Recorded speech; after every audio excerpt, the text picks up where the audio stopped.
গুৱাহাটীৰ মাজমজিয়াত জন্মলাভ কৰা ইন্দ্ৰধনু মিনি থিয়েটাৰে 2021 আৰু 22 বৰ্ষৰ নাটৰ শুভ মুহূৰ্ত অনুষ্ঠিত কৰে। এদল নাট্য অনুৰাগীক লগত লৈ যুৱ নাট্যকাৰ তথা চিত্ৰনাট্যকাৰ পল্লৱ পৱন বৰাৰ উপস্থিতিত এই মাংগলিক কাৰ্যসূচী সম্পন্ন কৰা হয়। এই অনুষ্ঠানৰ লগত সংগতি ৰাখি এটি সাংস্কৃতিক অনুষ্ঠানো অনুষ্ঠিত কৰা হয়। গীত, নৃত্য, কবিতাৰে ইন্দ্ৰধনু মিনি থিয়েটাৰৰ আখৰাগৃহ ৰঙেৰে ৰঙীন হৈ পৰে। সেই অনুষ্ঠানসমূহৰ কিয়দাংশ আপোনালোকৰ সন্মুখত আগবঢ়াইছোঁ। আমি সামাজিক মাধ্যমত এৰিবলৈ চেষ্টা কৰিম। তো সকলো শিল্পী কলা কৌশলী তেওঁলোকৰ নিজৰ 100% আমাৰ সন্মুখত আজি আগবঢ়াই এই অনুষ্ঠানটিক সাফল্যমণ্ডিত কৰিব বুলি আশা কৰিছোঁ। আৰু আমাৰ সন্মুখত আমাৰ ইন্দ্ৰধনুক মনে প্ৰাণে জানে ভাল পোৱা এজন ব্যক্তি আমাৰ সন্মুখত উপস্থিত হৈ আছে, জয়ন্ত ঠাকুৰীয়াদেৱ।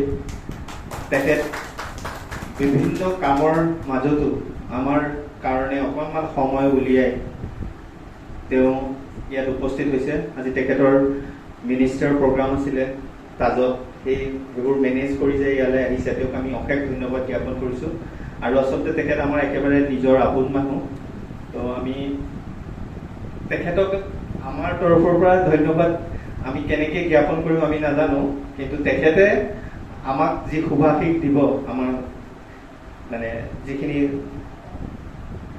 কলা কৌশলী আছে, যিখিনি আমাৰ ছাত্ৰ ছাত্ৰী আছে, সকলোকে তেওঁ সেই আশীৰ্বাদ সকলোৰে ক্ষেত্ৰত তেওঁ যেন আমাক আশীৰ্বাদবোৰ দি আশীৰ্বাদৰ বৰষুণ যেন তেওঁৰ হাতৰ পৰা নিগৰে, সেয়ে আমি আশা কৰিছোঁ।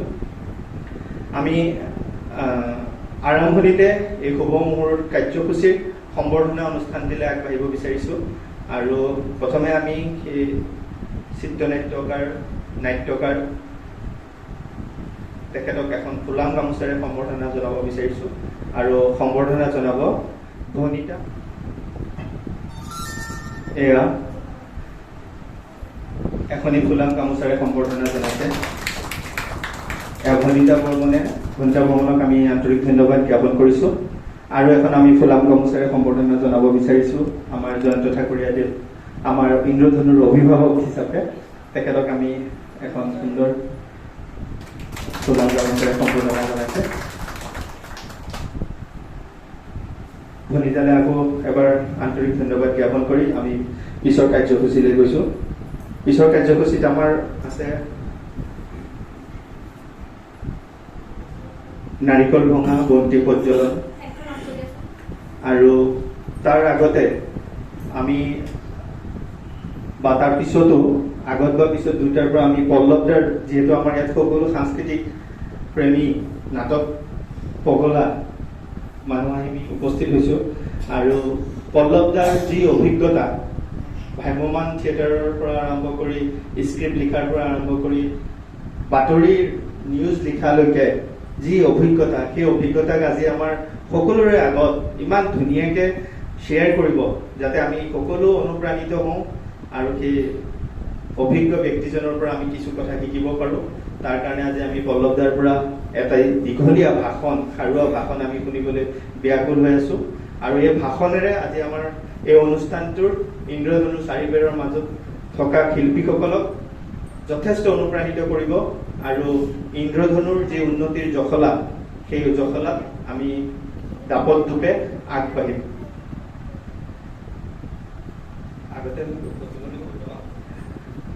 আমি এই শুভ মুহূৰ্তৰ কাৰ্যসূচী আমি আৰম্ভ কৰিম।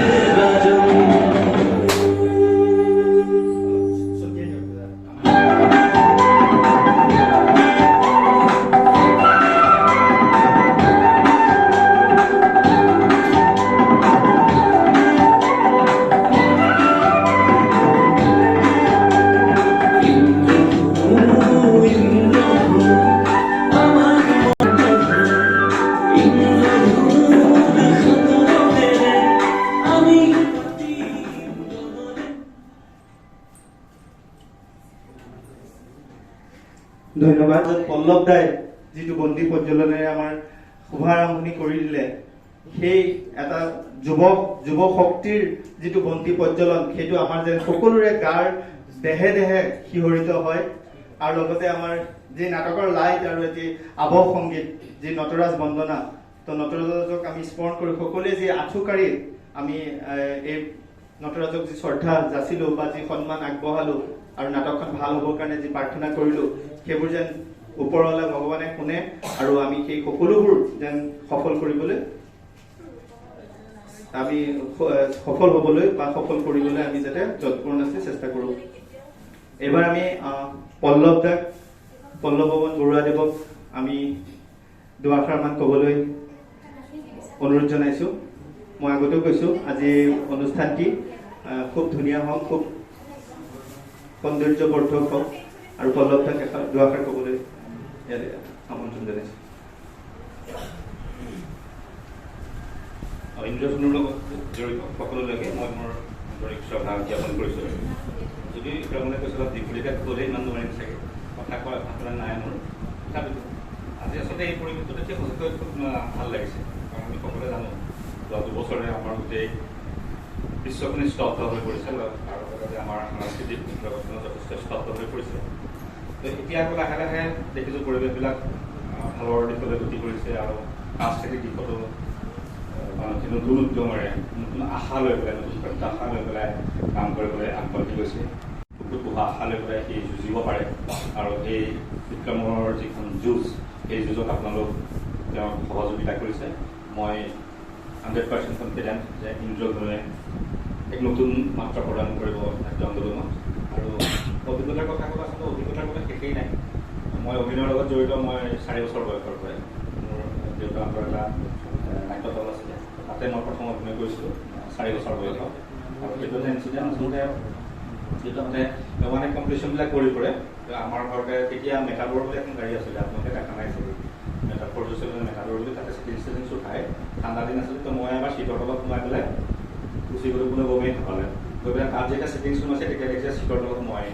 তো সেইটোৱে মোৰ আৰম্ভণি। দেউতাই ভাবিলে চাগে ভালকৈ, আৰু মোৰ মুখস্থ খুব হৈছিলে আগৰ পৰাই। দেউতাহঁতে ৰিহাৰ্চেল কৰে, মই বিচনা উঠি ডাইৰেক্টলি মাতি থাকোঁ। চ' তাৰপিছতে দেউতাই ভাবিলে চাগে কিবা এটা কৰিব পাৰিব। বৰ্ডত এটা এক্সিডেণ্ট হৈছিলে, এখন তীৰ্থযাত্ৰীৰ গাড়ী, তাতে এটা সৰু বাচ্ছা এটা ঢুকাইছিলে। ত' তাক লৈ পেলাই এখন নাটক লিখিছিলে, আমি আৰু এটা প্ৰশ্নৰ উত্তৰ বুলি। ত' সেইটোৱে তাতে মই প্ৰথম শিশুশিল্পী হিচাপে অভিনয় কৰিছিলোঁ। তাৰপৰা বহুতো এখন নাটক কৰিলোঁ দেউতাহঁতৰ লগত। তাৰপিছতে ইয়াৰ বৰ্তমান জনপ্ৰিয় চলচ্চিত্ৰ পৰিচালক চন্দ্ৰদেৱ, তেখেতৰ এটা নাট্য দল আছিলে অনিৰ্বাণ গোষ্ঠী বুলি নগাঁও। ত' তাতে মই পাৰ্মানেণ্ট শিশুশিল্পী আছিলোঁ। অসমৰ বিভিন্ন ঠাইত মই তেওঁলোকৰ লগত অভিনয় কৰিছোঁ। ত' তাৰপিছত তেওঁলোকৰ লগত অভিনয় কৰি থকাৰ পিছতে মই নামঘৰীয়া বুলি যিখন ধাৰাবাহিক আছিলে আব্দুল মজিদৰ, মাজতে আকৌ টেলিকাষ্ট হৈছে, তাতে যতীন বৰাৰ সৰু কালটো বাঘৰ, তাত মই অভিনয় কৰিলোঁ। বল গুণগুণত অভিনয় কৰিছোঁ। এনেকৈ অভিনয় কৰি মাজে মাজে কৰি থাকিলোঁ। তাৰপিছতে গুৱাহাটী ইউনিভাৰ্চিটিত আহিলোঁ, তাতে মই কালচাৰ ছেক্ৰেটাৰী দিলোঁ। আৰু মোৰ সৰুৰ এটা খুব ইচ্ছা আছিলে ভ্ৰাম্যমান থিয়েটাৰত অভিনয় কৰা। আৰু সঁচা কথা ক'বলৈ গ'লে মোক কেমেৰাৰ অভিনয় কোনোদিনে এট্ৰেক্ট কৰা নাছিল। কেমেৰাৰ অভিনয় মোক কোনোদিন আকৰ্ষণ নকৰে। যদিও মই এতিয়া বেহৰ পৰা অফিচ লিখি আছোঁ, কোনোদিন মোৰ এইটো ইচ্ছা যোৱা নাই যে মই কেমেৰাত অভিনয় কৰিম বা কাৰোবাক কম। কিন্তু মঞ্চৰ প্ৰতি মোৰ সাংঘাতিক দুৰ্বলতা আছে, কাৰণ সেই দুৰ্বলতাই মোক এদিন ভ্ৰাম্যমান থিয়েটাৰৰ মঞ্চলৈ হাত বাবলৈ মাতিছিল। তো দেউতাই মই বিচাৰিছিলোঁ মই মাষ্টাৰ ডিগ্ৰী কৰা।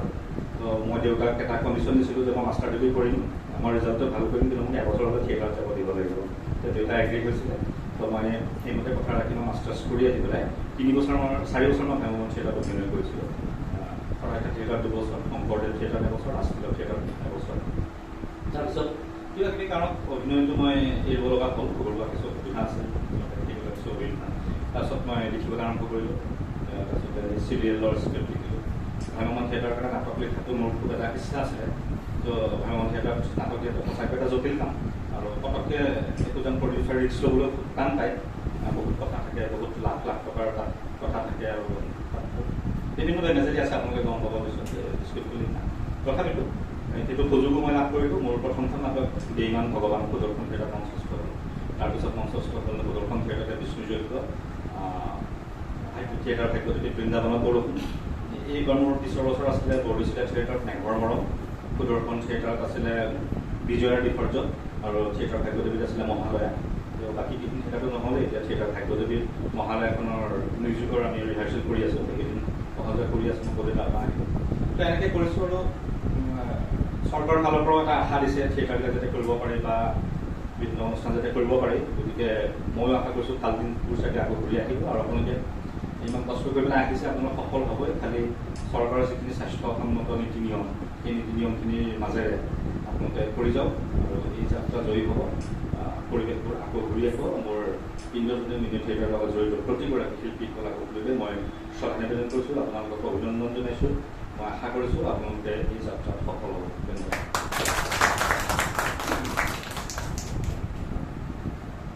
ফলতে অভিজ্ঞতাৰ পৰা সামৰি ইমান কম সময়ত বহুখিনি কথা আমাক কৈ অনুপ্ৰাণিত কৰিলে অশেষ ধন্যবাদ জ্ঞাপন কৰিছোঁ আৰু পল্লৱদাৰ লগত আমি কথা পাতিম যিহেতু আজি অলপ সময় আমি কটাম চবেই একেলগে এটা আড্ডাৰ দৰে দিম কেনেকৈ কি নাটক কৰিব কেনেকৈ এক্টিং কৰিব লাগে কেনেকৈ এইটো লাইনৰ ভৱিষ্যত কি এনেকুৱা ধৰণৰ কথাও কিছুমান আমি আলোচনা কৰিম তাৰ আগে আগে আমি আমাৰ বিশিষ্ট ব্যক্তি জয়ন্ত ঠাকুৰীয়াদেৱকো আমি দুআষাৰ ক'বলৈ আমন্ত্ৰণ জনাম তাৰপিছত আমাৰ সকলোৰে এটা চিনাকি পৰ্ব সকলোৱে নিজৰ চিনাকি আৰু চৰিত্ৰ অনুযায়ী আমি এটা সংলাপৰো ব্যৱস্থা আছে শুভ মুহূৰ্তত যিহেতু আমি ঠাকুৰীয়াদেৱক দুআষাৰ ক'বলৈ আমন্ত্ৰণ জনাইছোঁ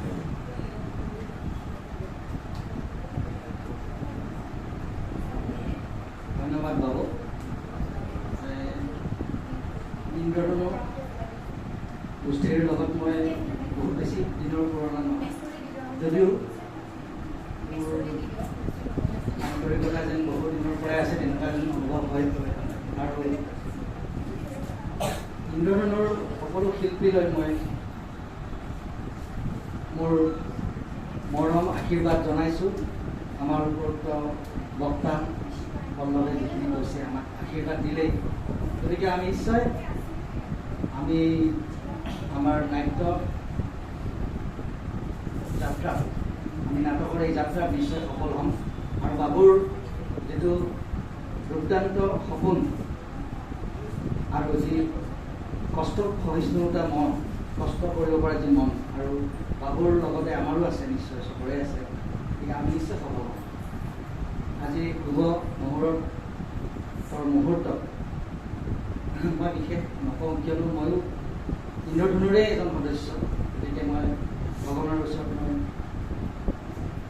অনুৰোধ জনাইছোঁ ভগৱানক মই মনে প্ৰাণে মই ভগৱানৰ ওচৰত মই প্ৰাৰ্থনা কৰিছোঁ যাতে আমাৰ এই অনুষ্ঠানটো ভৱিষ্যতে আমি বহুত সফল আৰু আমি উন্নতিৰ মুখ দেখিবলৈ সক্ষম হ'ম আৰু আপোনালোক বা তোমালোক সকলোৱে নিজৰ নিজৰ যিখিনি মনৰ ইচ্ছা বা মনেৰে যি ভাবিছা বা ময়ো যি ভাবিছোঁ বাবুৱে যি ভাবিছে আমি সকলোৱে শ্বেয়াৰ কৰিম আমি কথা পাতিম আৰু সেইমতে আমি আগবাঢ়িম আৰু মনত দুৰ্দান্ত সাহস থাকিলে একোৱে অসম্ভৱ নহয় আমি নিশ্চয় সফল হ'ম আৰু মোৰ ফালৰ পৰা মই জ্যেষ্ঠ হিচাপে মই আশীৰ্বাদ কৰিছোঁ সকলোকে তোমালোকৰ লগতে ময়ো যেন সফল হওঁ ভগৱানে আমাক অনুমতি দিয়ক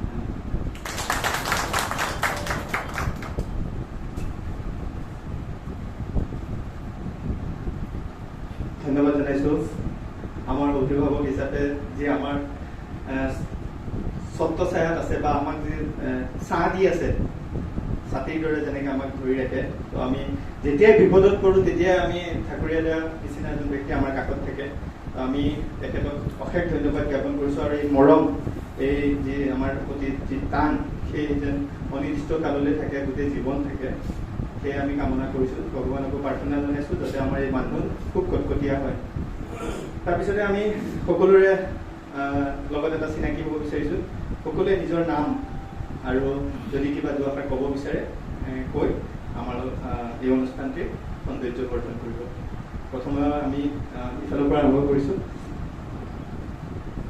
নমস্কাৰ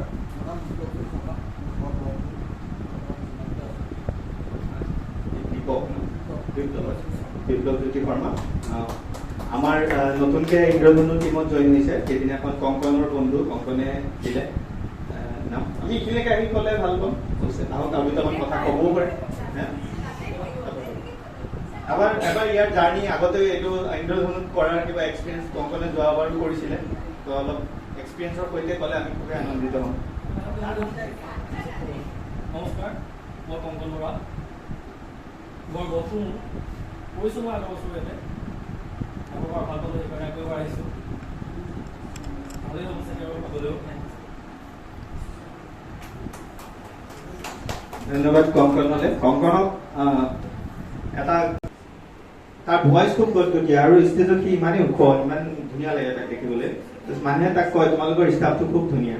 আজিও এইবাৰো কংকন অহাৰ লগে লগে আমাৰ ভাল লাগিছে যে আমাৰ আগৰ যেনেকে ধুনীয়া বুলি কৈছিলে এইবাৰো আমাৰ ষ্টাফটো ধুনীয়া হ'ব। আৰু এবাৰ এটা পেণ্ডেলত সি অভিনয় কৰি থাকোঁতে মোৰ ঘূৰাই পৰি গ'ল, লাষ্টত পৰি গ'ল, নাটক চলি আছে, সি পৰাৰ লগে লগে ৰাজেশো পৰি গ'ল, ৰাজেশ পৰাৰ লগে লগে আৰু 3টামান পৰি গ'ল। তাৰপিছতে কিন্তু নাটকখন শেষ হোৱা নাই, দুজনে নাটকখন কৰিছে। তাৰ কাৰণে ভনিতা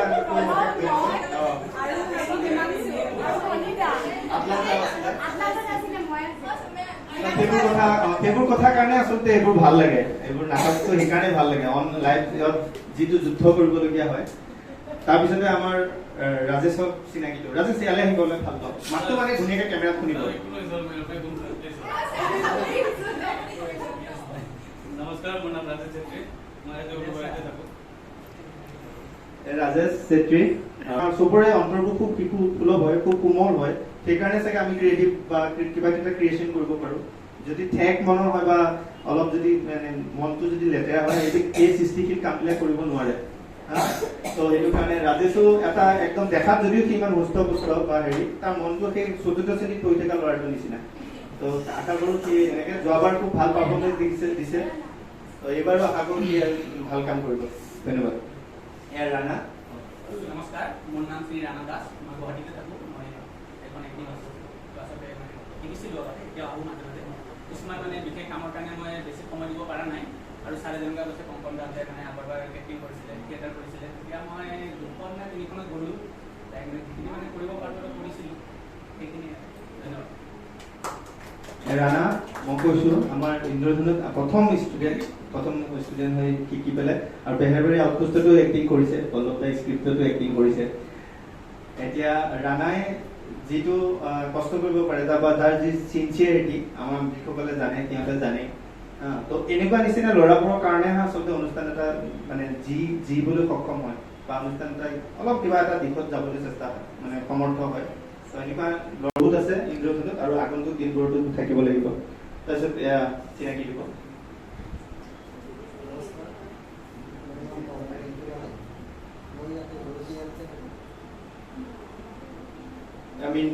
মিণ্টু লালি, ই একদম নতুন এইটো লাইনত, কিন্তু কষ্ট কৰিব পৰা ল'ৰা। তাক জখলা নালাগে, লাইটটো বান্ধিবলৈ কি এনেকে কাপোৰেদি বগাই গুচি যায়, জেঠি নিচিনা।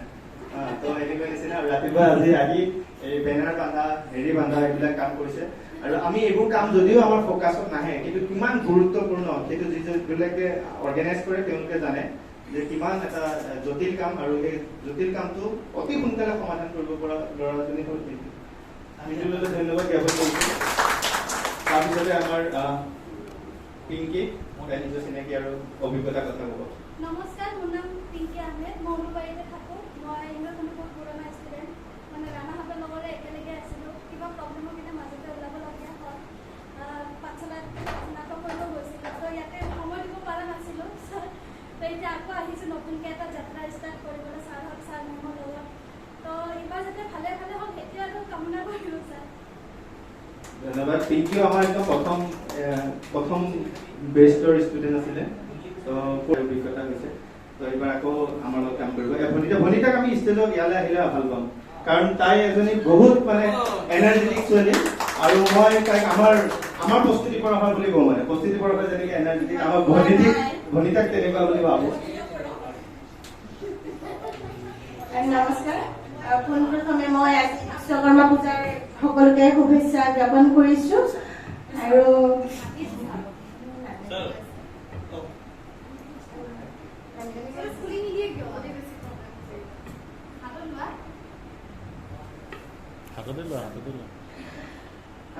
কম বুলি মানে তেনেকৈ ক'বলৈ একো নাই, কাৰণ মোতকৈ বহুত অভিজ্ঞ ব্যক্তি আছে। মই ইমানো একো নহয়, 2-3 বছৰ থিয়েটাৰত আছিলোঁ ময়ো। মোৰ প্ৰথম 2011 চনৰ পৰা মই নাট্যযাত্ৰা মই আৰম্ভ কৰিছোঁ। ময়ো প্ৰথমতে এনেকৈ মোৰ দেউতাৰ নাটকৰ খুব পাগল, মানে গাঁৱতে কৰে আৰু গাঁৱত মানে মোৰ ঘৰ জালুকবাৰীত, অকণ গাঁৱলীয়া হেৰি ন, লক্ষী পূজাত জগদ্ধাত্ৰী পূজাত আমাৰ তেনেকৈ প্ৰগ্ৰেম হয়, হ'লে আমি লোকেল মানুহখিনি এনেকৈ কৰে। তেতিয়া আমি বহুত সৰু সদায় চাই থাকোঁ, ভাবোঁ খুৰাহঁতে দেউতাহঁতে কৰে, মই কেতিয়া কৰিব পাম।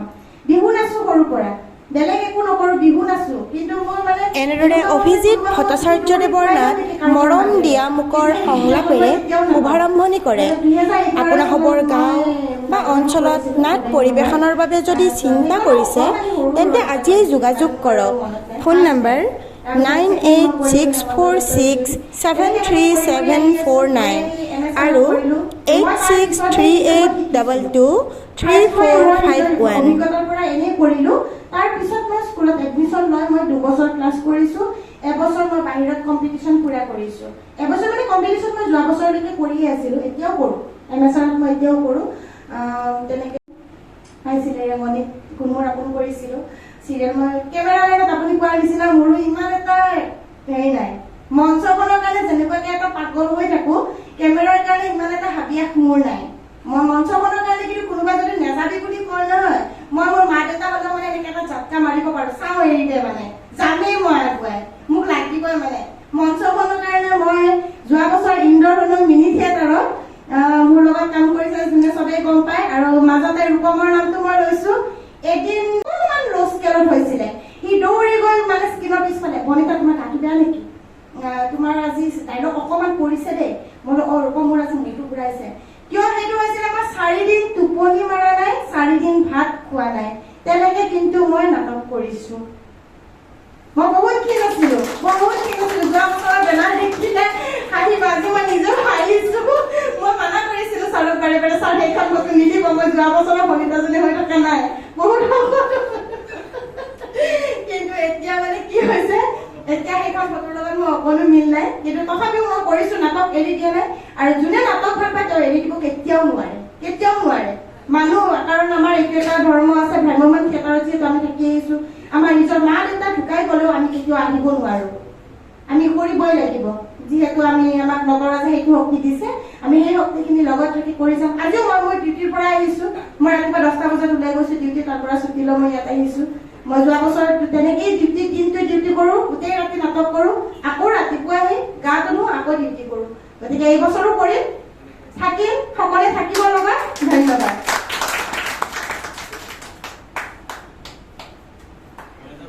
ধন্যবাদ বনিতা বৰ্মন।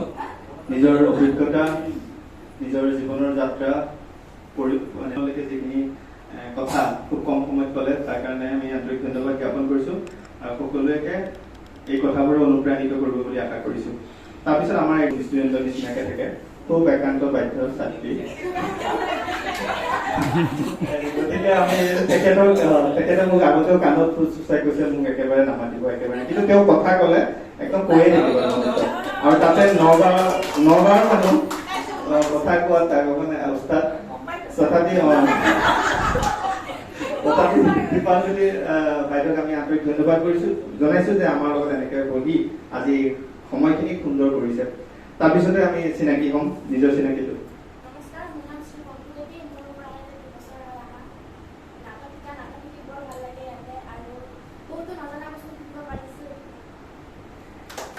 ধন্যবাদ পম্পীলে। পম্পী আমাৰ ষ্টুডেণ্ট, 2 বছৰ ধৰি আমাৰ লগত প্ৰশিক্ষণ লৈ আছে। তাইৰ মাজতে মেট্ৰিক পৰীক্ষা আছিলে, তাৰ কাৰণে বহুত দিন মানে প্ৰশিক্ষণত অহাও নাছিলে, কিন্তু হ'লে কি হ'ব, চৰকাৰে পৰীক্ষা নাপাতিলে, আৰু এই পৰীক্ষা নাপাতাকে পাছ কৰা ছোৱালীজনী হ'ল পম্পী। তাৰপিছতে আহিল দীপাঞ্জলি, দীক্ষিতা। নমস্কাৰ, মোৰ নাম দীক্ষিতা ঠাকুৰীয়া, মোৰ ঘৰ গুৱাহাটীত। মই নাটক কৰি ভাল পাওঁ আৰু লগতে ডেন্স কৰি ভাল পাওঁ। মই এখন ছবিত নাটক কৰিছোঁ। দীক্ষিতা আমাৰ নতুন ষ্টুডেণ্ট, শিকি আছে, খুব হেঁপাহ, খুব আগ্ৰহ এইটো লাইনত আগবাঢ়ি যোৱা। তো ভগৱানে সহায় কৰক, সকলোৱে আশীৰ্বাদ কৰিব যাতে তাই আগবাঢ়ি যাব পাৰে।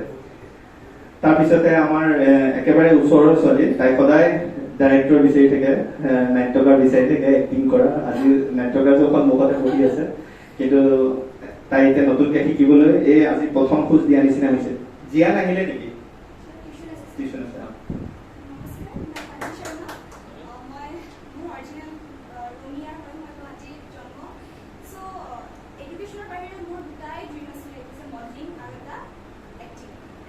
চান্স নাপালোঁ, বিকজ মোৰ হাইটটো আৰু লাগিব, ফিটনেছটো ঠিকে আছে বুলি কৈছিল,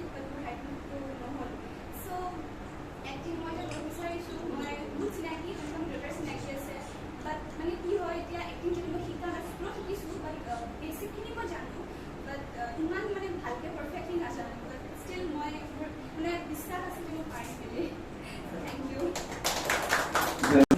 এইবাৰ আমি শিৱাংগী আগতে অকণমান ভাল আছিলে শকত এতিয়া ক্ষীণাইছে এতিয়া আগতে মানে তাই ভৈয়ামত আছিলে এতিয়া পাহাৰলৈ গৈছে সেইকাৰণে বোলে ক্ষীণাইছে নমস্কাৰ মোৰ নাম শ্ৰী শিৱাংগী দাস মই গুৱাহাটীতে থাকোঁ মই দাদাহঁতৰ লগত মানে তেতিয়াৰ পৰাই শিকি আছোঁ মই এক্টিং ইমান ভাল নাপাওঁ কিন্তু ডান্স কৰি বহুত ভাল আমাৰ নৃত্য নাটিকাৰ এজনী একে শেষৰ আৰ্টিষ্ট বাকী এনে ভালেই কৰে ধুনীয়াকৈ মিছাই ধেমালি কৰিছোঁ খুব ভাল এক্ট্ৰেছ খুব এনাৰ্জেটিক মই যিমানেই গালি পাৰোঁ পিছৰ দিনাখন আহি পেলাই কয় এটা ডায়লগ মাতিব নোৱাৰে তাৰপিছতে আমি চিনাকি হ'ম বহু প্ৰতিভাৰ অধিকাৰী মই প্ৰতিভাবোৰ পিছত ক'ম তাৰ নিজৰ চিনাকিটো ভাল লৈছোঁ মোৰ নাম প্ৰদ্যুৎ শৰ্মা মই গুৱাহাটীত থাকোঁ কাহিলীৰ পৰা আৰু ইন্দ্ৰধনুত মোৰ অহা 4 বছৰে হ'ল আজি আৰু ইয়াতে আহি কিনে বহুত শিকিব পাৰিছোঁ আৰু স্পেচিয়েলি ডান্স কৰি ভাল পাওঁ মই ধন্যবাদ আচলতে কি যিটো কৰি পেলাই বৰ্তমান মানুহৰ মাজত চিনাকি হৈছে সেই কথাটো নক'লে মই কৈ দিছোঁ সি এটা ভাল খুব মেকআপ আৰ্টিষ্ট খুব ধুনীয়া মেকআপ কৰে তো ব্ৰাইডেল মেকআপ আৰু আমাৰ এই কেমেৰা মেকআপ কেৰেক্টাৰ মেকআপ প্ৰায় মেকআপবোৰে সি কৰে তো আশা কৰোঁ সেই যাত্ৰা আৰু দূৰ দিগন্তলৈ অব্যাহত থাকক বাকী ডান্সৰ কথা সি নিজেই ক'লে আৰু অভিনয় কৰিছে কিবা এখন নতুন এতিয়া ডাংকাটি পাই নে সি তাত অভিনয় কৰি আছে ছোৱালী কেৰেক্টাৰ কৰিছে সি ছোৱালী কেৰেক্টাৰ কৰি এনেও ভাল পায় ধন্যবাদ তাৰপিছত আমি পিছৰ গৰাকী চিনাকি নমস্কাৰ মোৰ নাম সুস্মিতা শৰ্মা হয় মই গুৱাহাটীৰ কাহিলীপাৰা থাকোঁ আৰু মই ডান্স কৰি ভাল পাওঁ এক্টিং ইমান এটা মানে ভাল পাওঁ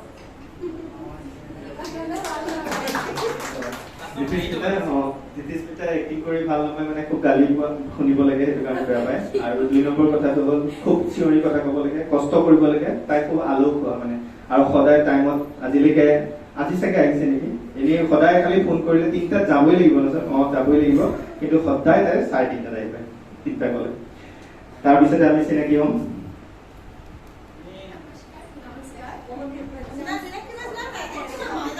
মেম মাইকত আহিব লাগিব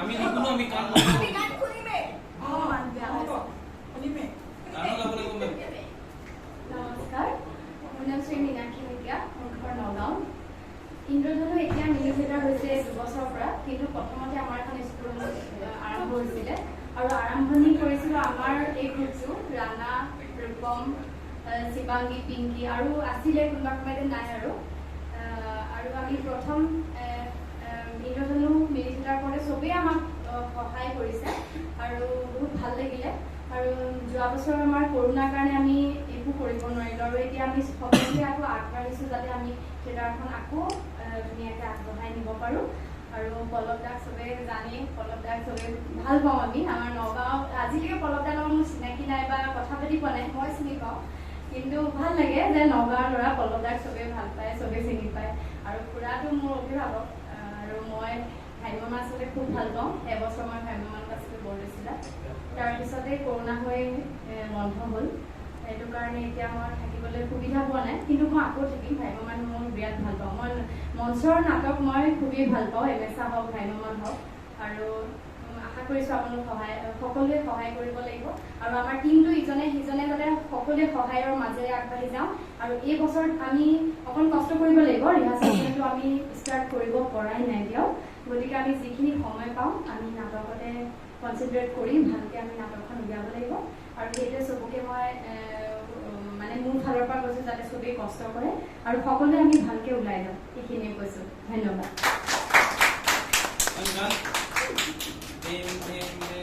ধন্যবাদ মীনাক্ষী শইকীয়ালৈ আন্তৰিক ধন্যবাদ জ্ঞাপন কৰিছোঁ তাই নিজৰ যিখিনি কৰ্ম বুলি ক'লে আৰু এটা কথা কোৱা নাই খুব ভাল গান গায় ভাল গান শিকায় ল'ৰা ছোৱালীক য'ৰ পৰা নগাঁৱৰ টিঙত কমেও 300-400 ল'ৰা ছোৱালীয়ে মানে তাইৰ অধীনত প্ৰশিক্ষণপ্ৰাপ্ত আৰু আজি তেওঁলোকে বিভিন্ন ষ্টেজত গান গায় সমাদৰ বুটলি আছে বা বিভিন্ন প্ৰতিযোগিতাত গান গায়ো পুৰস্কাৰ বুটলি আছে আৰু তেখেতৰ দেউতাক এজন বিষ্ণু ৰাভাৰ লগত কাম কৰা একেলগে কাম কৰা ব্যক্তি আগৰ যি নটৰাজ থিয়েটাৰ আছিলে তাত কাম কৰিছিলে, তাত সংগীত কৰিছিলে। আৰু সেই অঞ্চলৰ ঢিঙৰ বিশেষকৈ আগৰ মানুহবোৰৰ পাব্লিচিটি নাই বা ছ'চিয়েল মিডিয়া নাই, এনেকৈ পাব্লিচিষ্ট নহ'ল, কিন্তু তেখেতক চবেই চিনি পায়, লক্ষী শইকীয়া।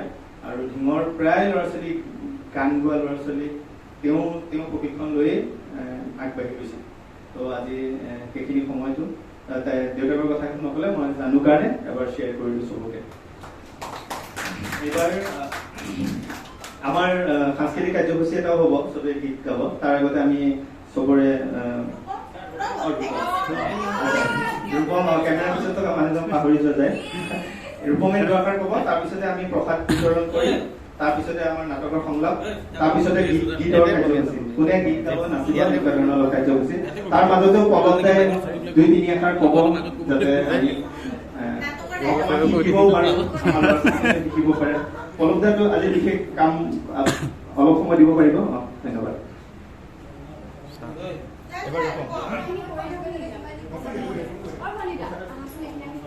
নমস্কাৰ, মোৰ নাম শ্ৰী ৰূপম ডেকা। মই অৰিজিনেল পাঠশালাৰ হয়। ইয়াত মই গুৱাহাটীত কাম কৰোঁ আৰু ছাৰৰ লগত বিভিন্ন ধৰণৰ এক্টিঙৰ কাম কৰোঁ, আৰু লগতে মই কিছুমান ডিজাইনৰো কাম কৰোঁ, অলপ চলপ যি জানো আৰু নিজে। আৰু ক'ব খোজোঁ যে মই এক্টিং কৰি বহুত ভাল পাওঁ। সেইকাৰণে যিমান কামৰ মাজত বিজি থাকিলেও মই ছাৰে মাতিলে যেনেকৈ হ'লেও মই আহিবলৈ ট্ৰাই কৰোঁ। কিবা কিবি মিছামিছি কথা কৈ পেলাই বাহানা মাৰোঁ যে ঘৰত কাৰোবাৰ বেমাৰ হৈছে, যাব লাগে বুলি কয়, সেনেকৈ ছাৰৰ ওচৰত আহি তাৰ নাটকৰ কামবোৰ কৰোঁ। আমাৰ এটা অনুষ্ঠানৰ বেগত বহুত মানুহ দৰকাৰ হয়, সেই তাৰে এজন অন্যতম ৰূপমক যি কামেই দিয়া যায় সি সেইটো কাম কেতিয়াও নিগেটিভ হৈ নাহে, সেইটো হ'বই হ'ব যেনেকেই নহওক। আমাৰ লগত আহোঁতে বাইক এক্সিডেণ্ট আৰু তাৰ গোটেই চেকআপ হ'লে দৌৰিলে, হাতত বেণ্ডেজ মাৰি আহিছে। তথাপি সিহঁতৰ এইটোৰ প্ৰতি মৰম আছে, সেইটো কাৰণে সিহঁতে তোৰ লগত লাগি থাকে, কৰি থাকে। ত' ভগৱানক আশা কৰোঁ এই লাইনটোৰ মাজেৰে যাতে সিহঁতে সেই ৰসটোৰ লগতে যাতে নিজৰ জীৱনটো আগবঢ়াই নিব পাৰে, তাৰ কাৰণে আমি ভগৱানৰ ওচৰত প্ৰাৰ্থনা জনাইছোঁ। এইবাৰ আমি প্ৰসাদখিনি তৈয়াৰ কৰা হৈছে, কাৰ্যসূচী থাকে সেইটো আমি কৰিম। তাৰ পৰা এতিয়া আমি কাৰোবাৰ পৰা গীত শুনিব বিচাৰিছোঁ। ব্যস্ত হৈ আছে পিংকি বাকী ৰাণা থাকে ৰাণা অকমান এটা আমি অকমান এতিয়া আড্ডা টাইপত গ'লো, অকমান আগ ধৰিব, অলপ যায় নিজৰ কথা অকমান ক'ব। অকমান নাটক লিখা, অভিনয় কৰা, ডাইৰেকশ্যন কৰোঁতে কি সমস্যাৰ সন্মুখীন হয়, কেনেকৈ নাটক কৰিলে ভাল হয়, তেনেধৰণৰ কথা।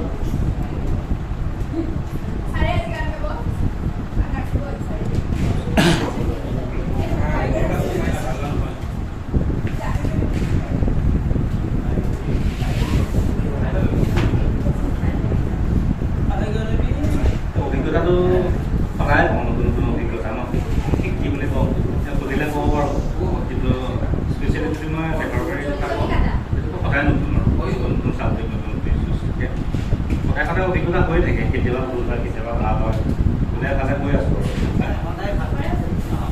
চেষ্টা কৰোঁ। সদায় ভাল মতে আচলতে সম্ভৱ নহয়, তথাপিতো চেষ্টা কৰোঁ। বাধা ভুলবোৰ আমিলে কেতিয়াবা খুব বেছি গালি পাৰি দিয়ে। মোৰ ক্ষেত্ৰত মোৰ সেইকাৰণে ND-24 পৰা মোৰ ফ্ৰেণ্ড সুধিছে আহে বহুত দিন আপোনাৰ বিতৰ্ক চিতৰ্ক নাই দেখোন।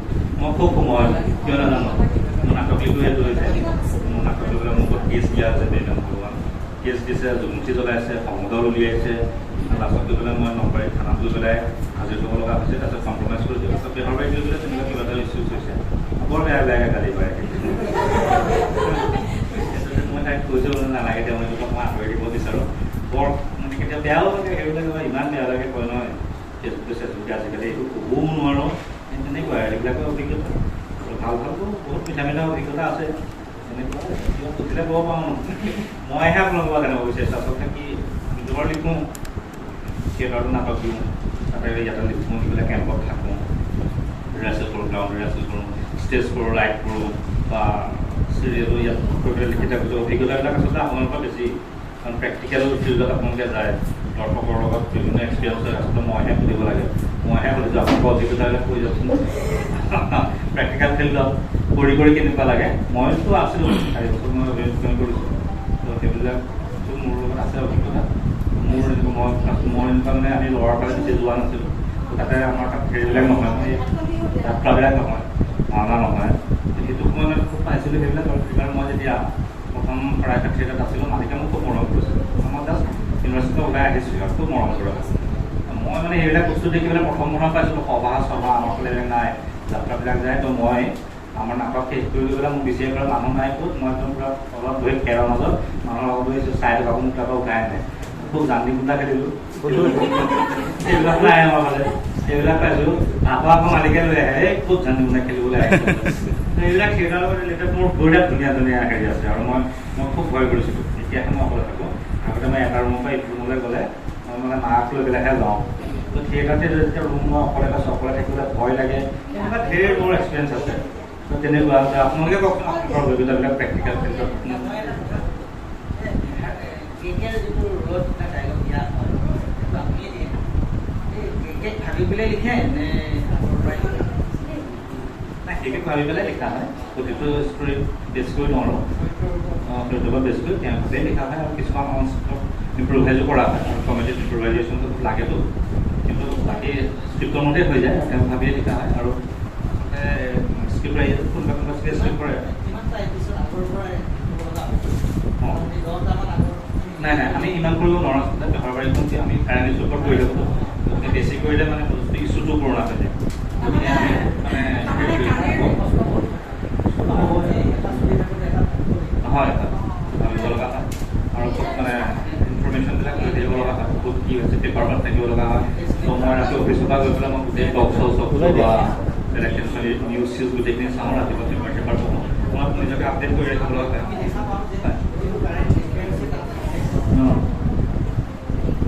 এয়াই আৰু কি ক'ম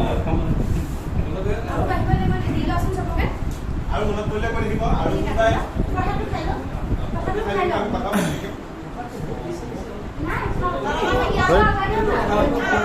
ভদ্ৰ ল'ৰা হয় মই 2 বছৰ পিছত কেমেৰা দেখা পালে ভয় লাগি গৈছে।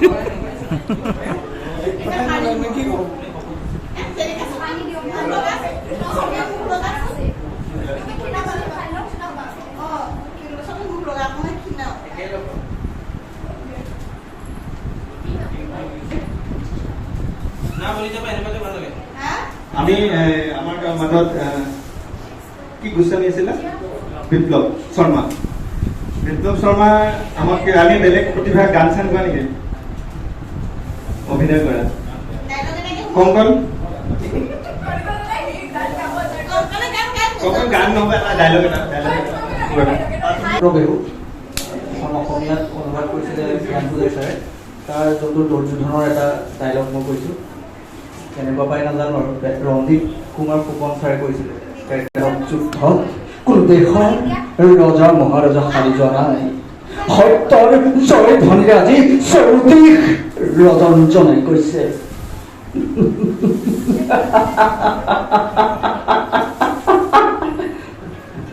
পঞ্চপাণ্ডৱে কি সত্যৰ অগ্ৰদূত, 33 কোটি দেৱতা খেতিয়ক শ্ৰমিক বনয়ত সৰ্বস্বৰে এই কথা ঘোষণা কৰিছে।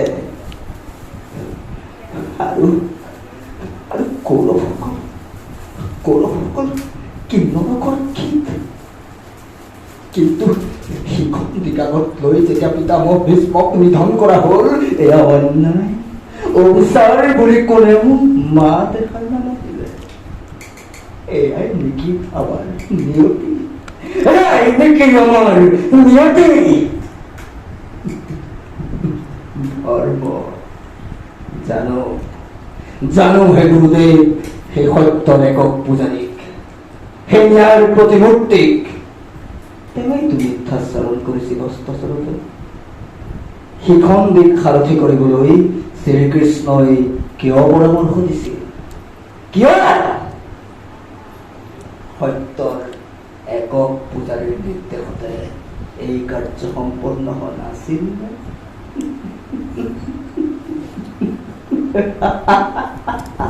সৰ্বধৰ্মানুপৰিত্যাজ্য মামেকং শৰণং ব্ৰজ অহন্তং সৰ্বপাপেভ্যো মুখ্যস্বামী মাসুস।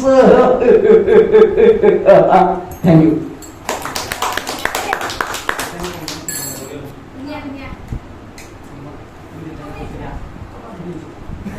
বিপ্লৱ শৰ্মাই ধুনীয়া এটি পৌৰাণিক নাটকৰ সংলাপ প্ৰক্ষেপণ কৰি আমাক যথেষ্ট আনন্দিত কৰিলে। আমি এবাৰ কংকনৰ ওচৰলৈ যাওঁ। কংকন এটা ডাইলগ শিৱাংগী কিবা এটা ভাবি থাকা, ডান্স চান্স হ'লে কিবা এটা কৰিব লাগিব। আলোৰঞ্জন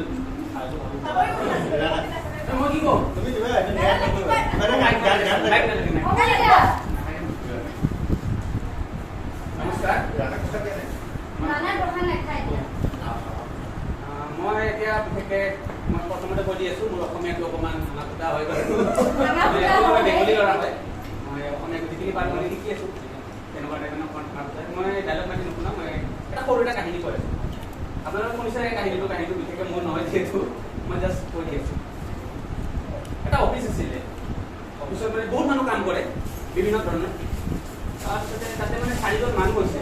4জন মানুহ মানে ধৰক আপোনাৰ 5 বছৰ 10 বছৰ হৈ গ'ল কাম কৰি আছে, সিহঁতৰ প্ৰমোশ্যন নহয়। সিহঁতে 4জনে মানে একগোট হয়, মাজে মাজে চাহ খাব যায়, একগোট হৈ কিনে কথা পাতি থাকে। জানো কি নাই, এই যে ল'ৰাজন আছে নতুনকৈ আহিছে মালিকৰ ওচৰত, তাৰ কাৰণে আমাৰ প্ৰমোশ্যনটো হোৱা নাই। তো সেই মানুহজনক যদি আমি কিবাকৈ গুচাব পাৰোঁ ছাইডত, তেনেহ'লে আমাৰ প্ৰমোশ্যনটো পাক্কা হৈ যাব। তেনেকুৱা টাইপ সিহঁতে সদায় কথা পাতি থাকে। তাৰপিছতে আৰু এদিন সিহঁতে 4জনে কথা পাতি আছে। তাৰপিছত এজন মানুহ দৌৰি আহিছে, আহি কিনে কৈছে, ঐ জানো এটা কথা জানো কি হয়? তহঁতে যে কৈ থাকো ল'ৰাজনৰ কথা, তহঁতৰ প্ৰমোশ্যন ৰখি আছে, তোৰ মুঠতে যোনটো তহঁতৰ মানে প্ৰমোশ্যনৰ কাটা আছিলে মাজত, সেইটো মৰি গ'ল। হয় নেকি? এতিয়াতো চাদত যাব লাগিব। তহঁতে এটা কাম কৰিবি, তহঁতে আহি যাবি। তাৰপিছত সিহঁতে 4জন মানে অলপ দুখ কৰিছে, যিহেতু অফিচৰ মানুহ ঢুকাইছে বুলি শুনা পাইছে, কিন্তু মনে অলপ ফূৰ্তি। আমাৰ যোনটো প্ৰমোশ্যনৰ কাটা আছিলে সেইটো মৰি গ'ল, এতিয়া আমাৰ প্ৰমোশ্যন পাক্কা, তাৰ কাৰণে আমি প্ৰমোশ্যন পোৱা নাই। তো 4জনে লগ লাগি গ'ল। যাইকে দেখা পায় তাতে মানুহ অকণমান ভিৰ হৈ আছে, লগতে এটা বগা এটা কাপোৰ, যাক আমি কফন বুলিব, এই কফনটো পাৰে আছে। তাৰপিছত তাৰপিছত ল'ৰাজনে কৈছে, তোমালোকৰ প্ৰমোশ্যন যাৰ কাৰণে আটকি আছিলে, পোৱা নাছিলা, চাদৰটো উঠাই চোৱা দেখা পাবা। 4জনে একেলগে গৈছে, চাদৰটো এনেকৈ উঠাইছে, উঠাইকে এনেকৈ চাই আছে। তাতে আছিলে অকল এটা দাপোন, য'ত অকল নিজৰ প্ৰতিচ্ছবি সিহঁতে দেখা পাই আছে। সেইটোৰ কাৰণে আমি এইটোৱে বুজো, মানে আমি যিমানখিনি কাম কৰোঁ বা আমি বেলেগক কৈ থাকোঁ যে ইয়াৰ কাৰণে আমাৰ নহয়, তাৰ কাৰণে আমাৰ নহয়, সেইটো নহয়। আমি নিজৰ চাব লাগে, আমি কি পাৰোঁ কি নহয়। তোমালোকক এইটোৱে কৈছোঁ, সদায় নিজৰ ওপৰত বিশ্বাস থাকিবা, আগুৱাই যাব লাগিব। সুন্দৰ এটা কাহিনীৰে খুব ধুনীয়াকৈ বুজাইছে তানে। আশা কৰোঁ ইয়াৰ পৰা সকলোৱে এই কাহিনীটোৰ পৰা আমি বুজি পাম যে আমি নিজকে কেনেকৈ চাব লাগে। ধন্যবাদ গানালে। এবাৰ মৃদুলে এটা গান গাব।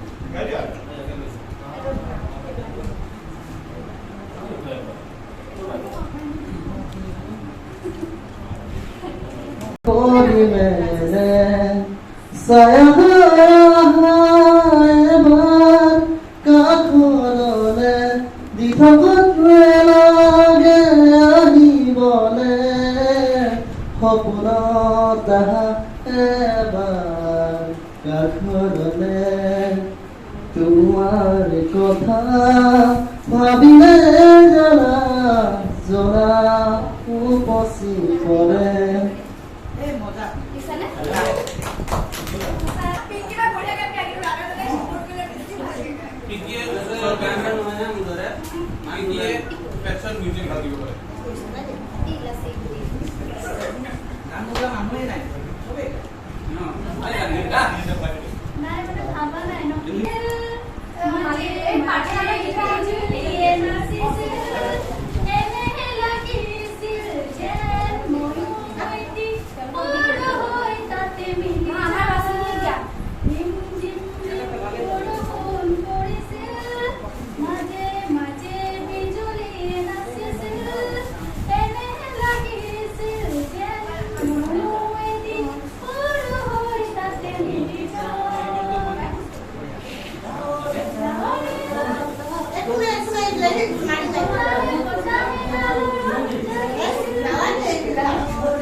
নিকিতা ডান্স কৰিবা এটা গান এটা হয়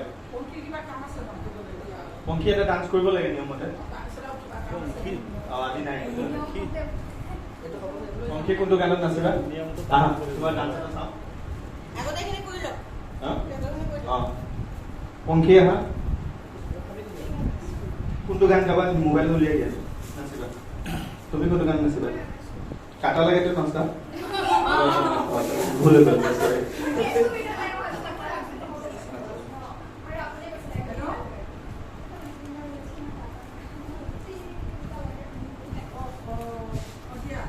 গোস্বামী এজন সাংবাদিক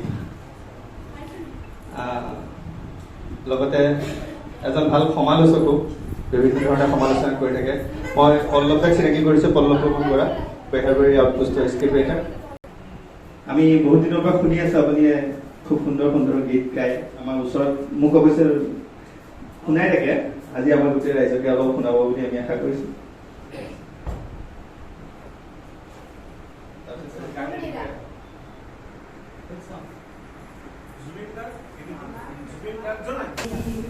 ৰাতেৰ বুকুৰ দেখা পানু তোমাৰ ছবি ধৰা দিলা গোপনে আহি দিয়াৰ তুমি যে মোৰ শুকান মৰমৰে ভৰা তৃষা নামি অহা ৰুদৰে নৈ মোৰ দেহ প্ৰতি ধুমুহাৰ সতে মোৰ বহু যুগৰে নাচো এধাৰো সঁচা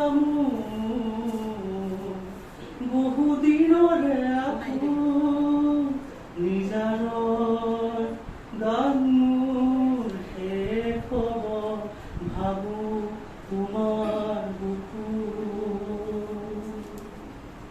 মায়াবী বুকু দেখা পালো তোমাৰ ছবি ধৰা দিলা নাৰা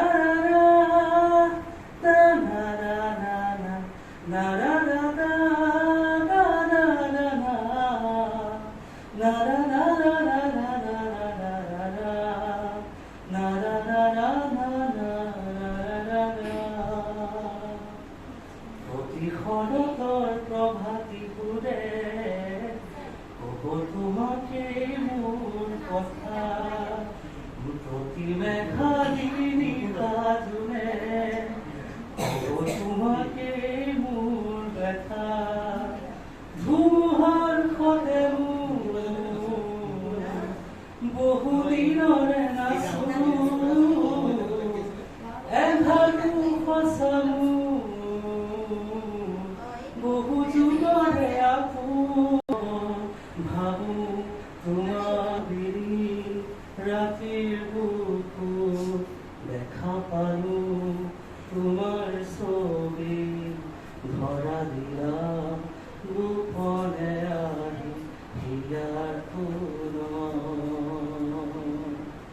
তুমি যে মোৰ শুকান মনত নিয়ৰৰে চেঁচা টোপাল নামি অহা ৰুদৰে নৈ মোৰ দেহ প্ৰতি পুৱা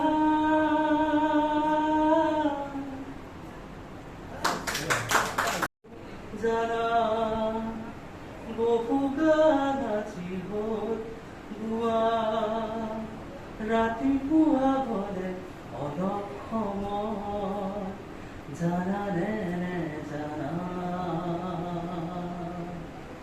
মোৰ বাবে চকুলো কিবা যোগাৰ কৰক কৰো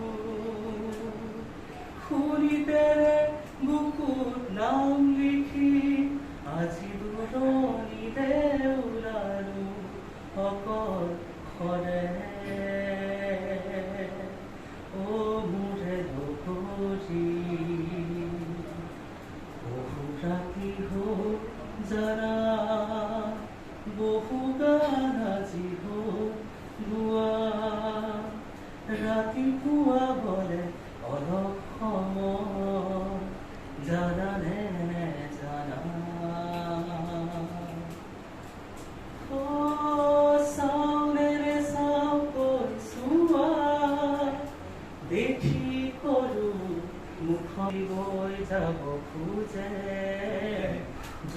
মোহনা বিষাদ নদী চাউলেৰে চাউকৈ চোৱা দেখি কৰো মুখনি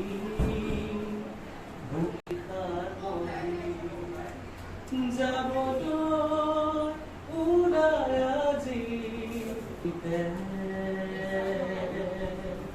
ও মোৰে বহুৰি বহু ৰাতি হ'ল জানা বহু গান আজি পুৱাবলে অলপ সময় জানানে জানা জানানে জানা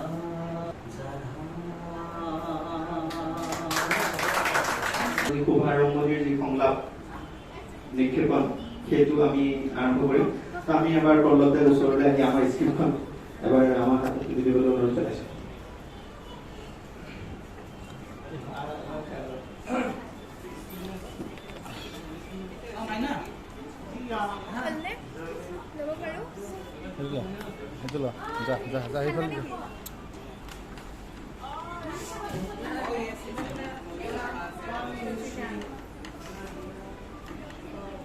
ধন্যবাদ জনাইছোঁ পল্লৱদাক আমি এটি সংলাপেৰে আজি শুভ মুহূৰ্তৰ কাৰ্যসূচী সম্পন্ন কৰিবলৈ ভাবিছোঁ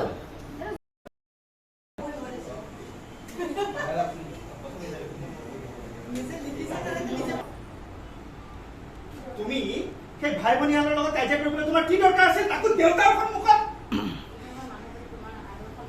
শুনা এইখন ঘৰত তোমাৰ মান সন্মান নাথাকিব পাৰে কিন্তু মৰমৰ মান কমি যোৱা নাই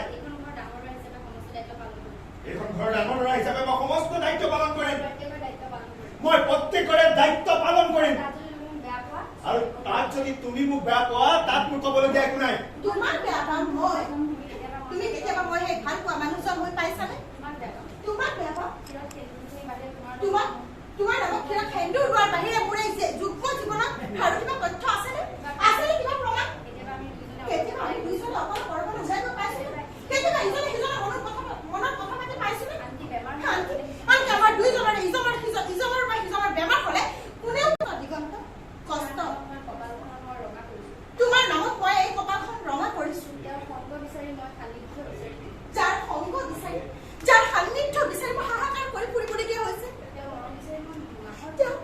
তেওঁৰ পৰশ বিচাৰি মই মাহৰ পিছত মা কান্দি ফুৰিবলগীয়া হৈছে তেওঁ গিৰিয়েকৰ ৰূপত চাবলৈ মই কান্দি ফুৰিবলগীয়া হৈছে সেইজনী তিৰোতাৰ তলত কিমান কষ্ট জমা হৈ থাকিব পাৰে তুমি কেতিয়াবা অনুভৱ কৰিব পাৰিবা দিগন্ত তুমি আচলতে কি বিচাৰিছা তুমি আচলতে কি লাগে তোমাক হা কি বিচাৰিছা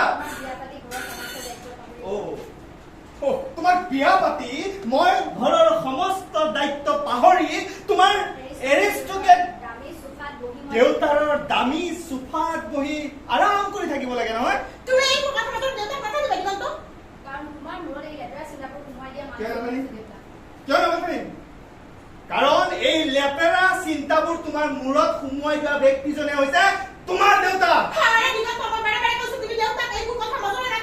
তোমাৰ যদি গিৰিয়েকৰ মনে আছে তেতিয়া মোক বিয়া পাতি এই ঘৰখনলৈ আনিছিলা কিয় বিয়া কৰাৰ অৰ্থ এইটো নহয় যে খৈনীৰৰ তেল তৈলমৰ্থন কৰি থাকিম আৰু বিয়া পতাৰ অৰ্থ এইটো নহয় যে খৈনীয়েকক বনবাস খাটিবলৈ দি গিৰিয়েকে গৃহ ব্যস্ততাত বেছি হৈ থাকিব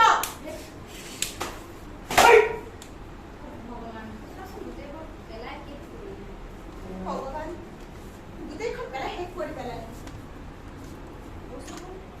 চোৱা দিগন্ত তোমাৰ পৰা মই একোৱেই বিচৰা নাই তুমি দিনটোৰ 18 ঘণ্টা তোমাৰ ঘৰখনকে দিয়া তোমাৰ দেউতাৰ দায়িত্ব পালন কৰা ভাই ভনীহালৰ দায়িত্ব লোৱা তাত মই কেতিয়াও আপত্তি নকৰোঁ আৰু আগলৈও তাত মই কেতিয়াও আপত্তি কৰা নাই আৰু আগলৈও নকৰোঁ কেৱল মই বিচাৰিছোঁ 18 ঘণ্টাৰ পৰা মাত্ৰ 1 ঘণ্টা মোৰ বাবে খৈনিক হিচাপে 24 ঘণ্টাৰ ভিতৰত 1 ঘণ্টা গিৰিয়েকৰ পৰা অধিকাৰ বিচৰাটো মোৰ কোনো অধিকাৰ নাই নেকি দিগন্ত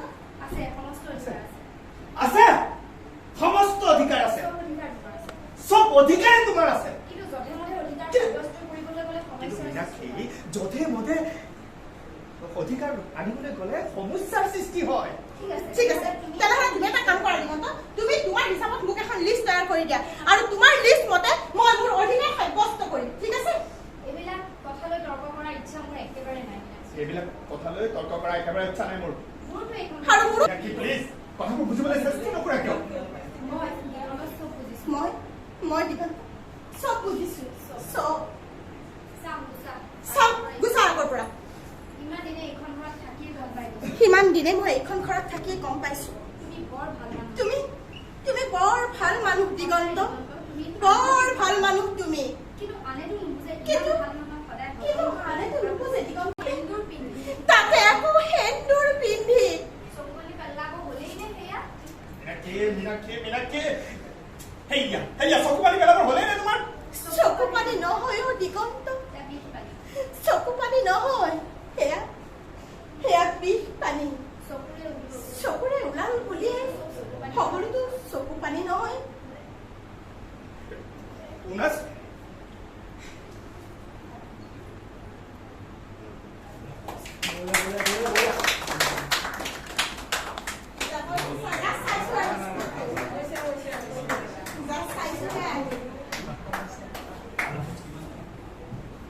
আমি এনেই আজি আনুষ্ঠানিকতা এটা কৰিলোঁ।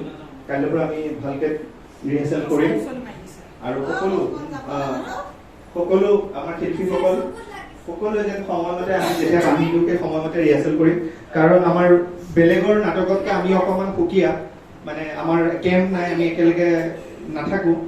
যিত আমি 4-5 ঘণ্টা সময় পাওঁ বা বিভিন্ন ধৰণে সময় উলিয়াব বিভিন্ন কামৰ পৰা, সেই সময়খিনি যাতে সঠিক হয়। তো আজিৰ পৰা মই সকলোকে কৈছোঁ যাতে আমি যোনে যোনে কাষ্টিং হ'ব এটা আমি চিডিউল বনাম যে অমুকে 2টা বজাৰ পৰা 4টালৈকে ৰিহাৰ্চেল কৰিব, অমুকে 7টাৰ পৰা 8টালৈ কৰিব। আমি চিকুৱেঞ্চ ৱাইজ বনাই ল'ম। সেইখিনি সময়ত আমি সেইখিনিয়ে ৰিহাৰ্চেল কৰি আমি নাটকখন উলিয়াম।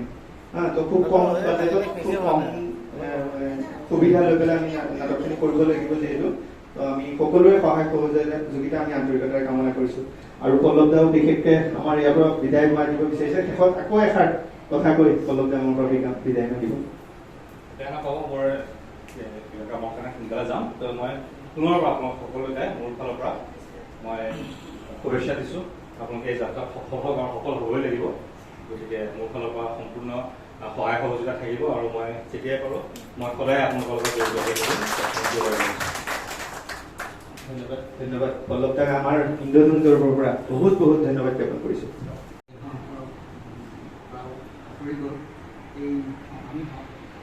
যিসকলে জানে আমি সকলোৱে মানে বৰ মৰ্মান্তিক আঘাত পাইছোঁ আৰু মন খুব সঁচাকৈ ভাল নহয় আমাৰ। কিন্তু তাৰ মাজত আমিতো নিজৰ কাম কৰিবই লাগিব। সেইকাৰণে মই অকণমান জনাইছোঁ। শিলা শিলা শিলা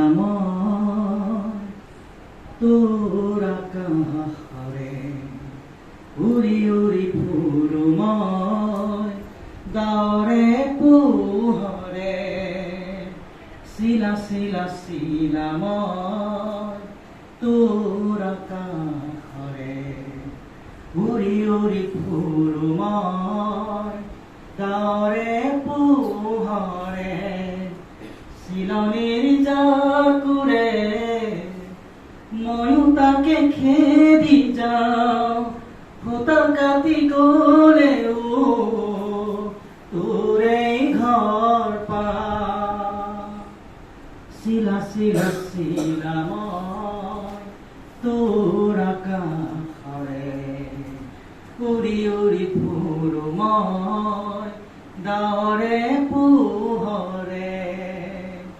চিলনীৰ জাকুৰে ময়ো তাকে খেদি যাওঁ, হোতা কাটি গ'লেও তোৰেই ঘৰ পাওঁ।